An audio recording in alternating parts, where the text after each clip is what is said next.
মুখ্যমন্ত্রী মমতা বন্দ্যোপাধ্যায় শুক্রবার ঘাটাল লোকসভায় প্রচার সভা করেন এই কেন্দ্রের তৃণমূল প্রার্থী অভিনেতা দেব। ঘাটালের পর মমতা সভা করেন ঝাড়গ্রামে। সেখানকার তৃণমূল প্রার্থী কালীপদ সোরেন, বিজেপি প্রার্থী প্রণোদ টুডুর সঙ্গে লড়াই কালীপদর।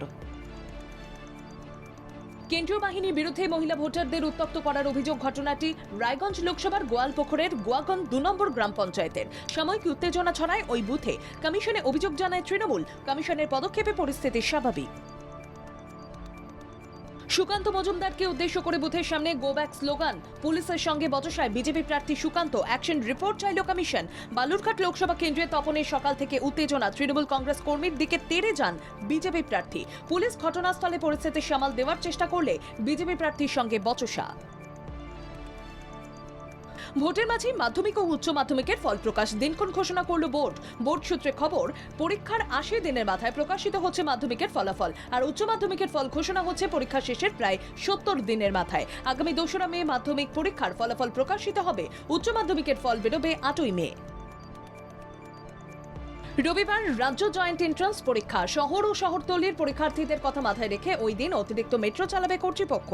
ব্লু লাইন অর্থাৎ দক্ষিণেশ্বর থেকে কবি সুভাষ পর্যন্ত আপ ডাউন মিলিয়ে মোট ১৪০টি ট্রেন চালানো হবে। পরিষেবা শুরু করা হবে সকাল 8:30টায়। শিয়ালদহ স্টেশনে পর্যাপ্ত ফ্যানের অভাবে কাহিল যাত্রীরা। ১ নম্বর থেকে ৫ নম্বর প্ল্যাটফর্ম সম্প্রসারণের কাজের জন্য দুটি high volume low speed fan খুলে ফেলায় সমস্যা বেড়েছে। আগামী দিনে ফ্যানের সমস্যা মিটিয়ে ফেলা হবে বলে জানান শিয়ালদহের ডিআরএম দীপক নিগম। চাকরি বাতিল নিয়ে উত্তাল রাজ্য রাজনীতি। এসবের মাঝে এসএসসির কাছে অযোগ্য প্রার্থীদের তালিকা চাইল সিবিআই। জানা গিয়েছে এর আগেও এসএসসির কাছ থেকে অযোগ্য প্রার্থীদের তালিকা নিয়েছিল সিবিআই, কিন্তু হাইকোর্টের নির্দেশের পর ফের নতুন করে অযোগ্য প্রার্থীর তালিকা তৈরির প্রস্তুতি নিচ্ছে কেন্দ্রীয় তদন্তকারী সংস্থা। ২০২২ সালের টেট পরীক্ষার প্রশ্নপত্রে ভুল থাকার বিষয় নিয়ে এবার বড় পদক্ষেপ কলকাতা হাইকোর্টে। যাদবপুর বিশ্ববিদ্যালয়ের উপাচার্যকে মাথায় রেখে একটি কমিটি গঠনের কথা জানালেন কলকাতা হাইকোর্টের রাজশেখর মান্থা।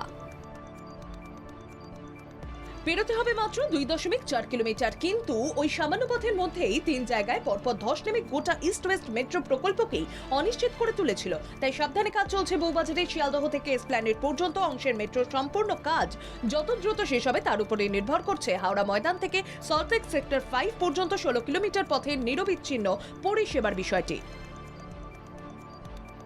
বৈশাখী গরমে নাজেহাল রাজ্যবাসী। আপাতত তাপমাত্রা কমার কোনো সম্ভাবনা নেই রাজ্যে। বাড়তে পারে কলকাতা ও দক্ষিণবঙ্গের তাপমাত্রা। রাজ্য জুড়ে বইবে তাপপ্রবাহ। তাপপ্রবাহের জেরে লাল সতর্কতা জারি দক্ষিণবঙ্গে। ফের সেনা কাশ্মীর। সোপরে নিরাপত্তা রক্ষীদের সঙ্গে গুলির লড়াই, নিহত এক জঙ্গি। গুলির লড়াইতে উত্তপ্ত জম্মু জঙ্গি। বাকি জঙ্গিদের খোঁজে জারি সেনার তল্লাশি অভিযান। টানা কয়েকদিন পতনের পর আবার ঘুরে দাঁড়িয়েছে শেয়ার মার্কেট। এসবিআই শেয়ারের দামে নতুন রেকর্ড। প্রথমবার এসবিআই শেয়ার ৮০০ অতিক্রম করেছে। বৃহস্পতিবার এসবিআই ব্যাংকের স্টক ৪.২৩% বেড়ে সর্বকালের সর্বোচ্চ ৮০৫.৯৫ টাকায় পৌঁছল। লেনদেনের শেষের দিকে এসবিআই ব্যাংকের শেয়ারগুলি ৫.১২% বেড়ে ৮১২.৭০তে দাঁড়ায়। বিপাকে পড়ল কোটাক মাহিন্দ্রা ব্যাংক। অনির্দিষ্টকালের জন্য নিষেধাজ্ঞা জারি করেছে আরবিআই। এর ফলে কোটাক মাহিন্দ্রা ব্যাংকের সঙ্গে যুক্ত গ্রাহকদের চিন্তা বেড়ে গেল। কারণ রিজার্ভ ব্যাংকের পরবর্তী নির্দেশ না আসা পর্যন্ত কোনো কাজ করতে পারবে না এই ব্যাংক। ১০০% ভিভিপ্যাট স্লিপ মিলিয়ে দেখা হবে না। সমস্ত আবেদন খারিজ করে জানালো সুপ্রিম কোর্ট। ইভিএমের সঙ্গে ভিভিপ্যাটের ১০০% স্লিপ মিলিয়ে দেখার আর্জি নিয়ে মামলা দায়ের হয়েছিল দেশের শীর্ষ আদালতে। গাড়ির ভিতরে শ্বাসরুদ্ধ হয়ে মৃত্যু হয়েছে ২ শিশুর। মুম্বাইয়ের অ্যান্টপ এলাকার ঘটনা। দীর্ঘক্ষণ গাড়ির দরজা বন্ধ থাকার কারণে ভেতরে থাকা ওই ২ শিশু অক্সিজেন পাচ্ছিল না। সে কারণে শ্বাসরুদ্ধ হয়ে মৃত্যু হয়েছে তাদের। ঘটনা তদন্তে পুলিশ। বিয়ের সময় পাওনা স্ত্রীধনে অধিকার নেই স্বামীর, জানালো সুপ্রিম কোর্ট। স্ত্রীধন স্বামী ও স্ত্রী যৌথ সম্পত্তি নয়, জানিয়ে দিল শীর্ষ আদালত। আল্লু অর্জুনের আসন্ন ছবি পুষ্পা 2 দ্য রুল শুরু থেকেই মানুষের মধ্যে প্রচুর আশা জাগ্রত করেছে। সম্প্রতি এও শোনা গিয়েছে এই ছবিটি মুক্তির আগেই ১২০০ কোটি টাকা আয় করেছে। এখন খবর হলো অভিনেতা আল্লু অর্জুনও তার পারিশ্রমিক ব্যাপকভাবে বাড়িয়েছেন ও চার্জ ৩০% বাড়িয়েছেন। এবার টাইগার শ্রফকে দেখা গিয়েছে শাহরুখ খান ও অজয় দেবগনকে এলাচের বিজ্ঞাপনে। অক্ষয় কুমারের জায়গায় এসেছেন টাইগার। নতুন এই বিজ্ঞাপনে ঢুকে পড়েছেন আমিরা দস্তরও। এর আগে বিজ্ঞাপন ঘিরে নানা আলোচনাও হয়েছিল। কেন তামাকজাত দ্রব্যের বিজ্ঞাপনে অভিনেতারা, তা নিয়ে প্রশ্ন তুলেছিল ভক্তরা।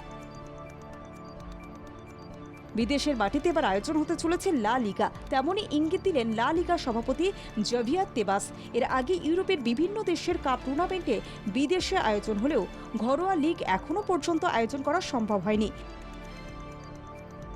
আইপিএলে কোনো খেলোয়াড় ভালো পারফর্ম করলেই দাবি উঠছে তাকে বিশ্বকাপে দলের সুযোগ দেওয়ার। তবে ভালো পারফর্ম করলে টি-20 দলের সুযোগ পাওয়াটা যে সহজ হবে না বলেই জানা গিয়েছে।